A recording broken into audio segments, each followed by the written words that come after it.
The director of national intelligence, Tulsi Gabbard, has released a statement stating that the Trump administration is releasing the files on Martin Luther King Jr.'s assassination. And this is part of a campaign promise that Donald Trump made. He was going to release the MLK files, the John F. Kennedy files, the Robert F. Kennedy files, and the Jeffrey Epstein files. This is what he said before he got into the White House. And there has been a call for transparency on some of the most devastating assassinations our country has ever seen. And I understand that. I am reacting to this because I'm angry, not because the files are necessarily being released, but it is the manner of which these things are being released. The MLK file in particular is being released. So a little bit of background about myself. I am born and raised in the metro Atlanta area. Okay. I grew up a beneficiary of the direct legacy of Dr. King. I went to the best high school in the state of Georgia because of what he did. I went to the best public university in America, according to U.S. News and World Report's, the Naval Academy, because of his legacy. I served 26 years in the United States Navy and deployed all over the world as an officer because of his legacy. And for my final tour of duty, before I retired, I was able to come home and teach and be in charge of the Reserve Officer Training Command at his alma mater, Morehouse College. I got to walk past his statue and to bathe in his legacy for the final 2 years of my career. We deserve answers on what happened to Dr. King. That is undeniable. However, the manner and the timing of which these files are being released against the wishes of the surviving King children, max of not only hypocrisy, but an embedded desire that Donald Trump has on smearing exceptional people of color. I'm just going to be straight up honest with you. Dr. King's assassination, conspiracy theories that have gone and attached to it are one thing. But what these files are going to probably show is going to show things that do not have Dr. King in the best light. You know, possible infidelity, maybe some blue language, etc. So be it. It cannot, will not, and shall not erase the legacy of what the man literally gave his life to do. And what bothers me about this is what people are going to try to find. They're going to go over with a fine-tooth comb to try to find something where they see that he's not just human, but not perfect, while ignoring the fact that the FBI illegally hounded him, his family, and his associates till the day he died. If you're not familiar with something called COINTELPRO, Google it. Google what J. Edgar Hoover, the man whose name is on the FBI headquarters in Washington, D.C., did to MLK, JFK, and RFK until they were dead. This is what bothers me. The family has never gotten over Dr. King's assassination. It's been, 57 years?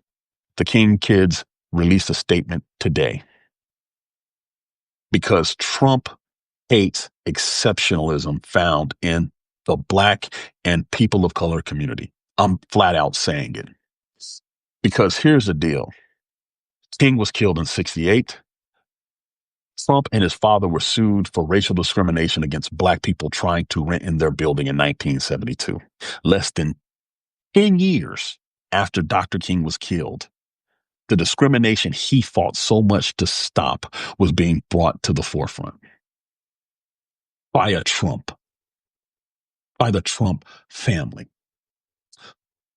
His civil rights and everything that he pushed for, we are now benefiting today. I would not have gone to school where I went to school. I would not be able to live where I live. I live in a state that has made it illegal to remove the names of Confederate soldiers and leaders who wanted to see people like me still enslaved. But yet, the dignity and the respect of Dr. King, let's throw that to the side. I'm not the only person that has a legacy. The other person he hates with the passion of 10,000 suns, Barack Obama. He hates him with a passion. And you don't have Obama without Dr. King. How do I know he hates him? In the last 24 hours, as they were getting ready to release these files, Donald Trump retweets or retruths or whatever they call it on Truth Social, an AI video of him talking to Barack Obama in the White House and Barack Obama being arrested and taken to jail by the FBI. The President of the United States posts a AI video of a former President of the United States being arrested and taken to jail. Why? Because the things that Dr. King spoke about in the 60s, Barack Obama got to realize in the 90s and became the first Black president of this country. And he did it by being exceptional. Meanwhile, President Trump has failed upwards his entire life. This is not just a smear, but a high-level distraction.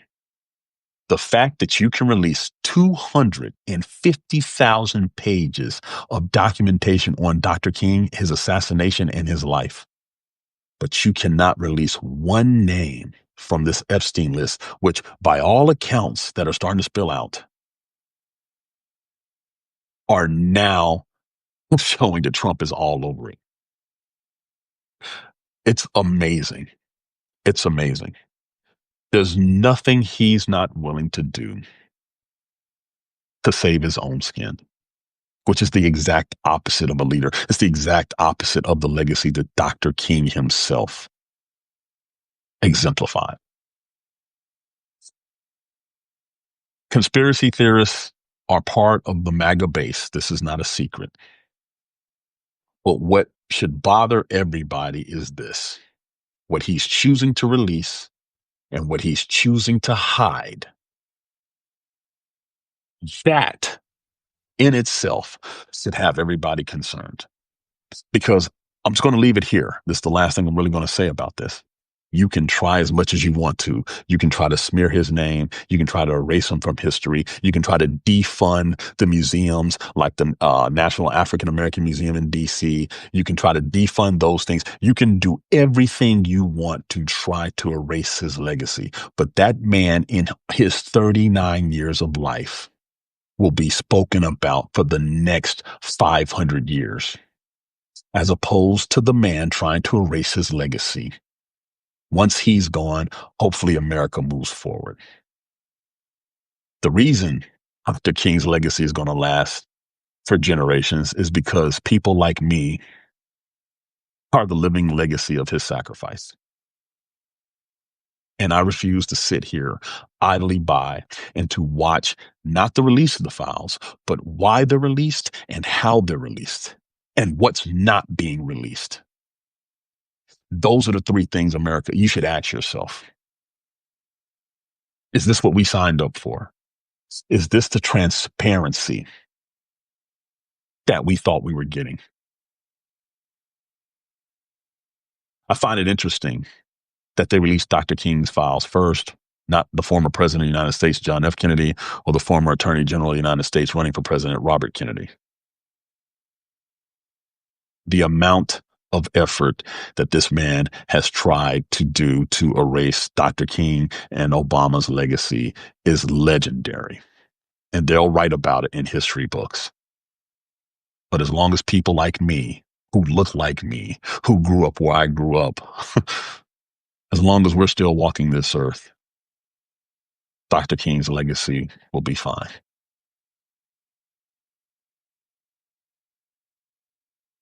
It's amazing. You spend your entire adult life in service to others. I was willing to die for this country, and all I'm seeing now is because of my skin or because of where I grew up.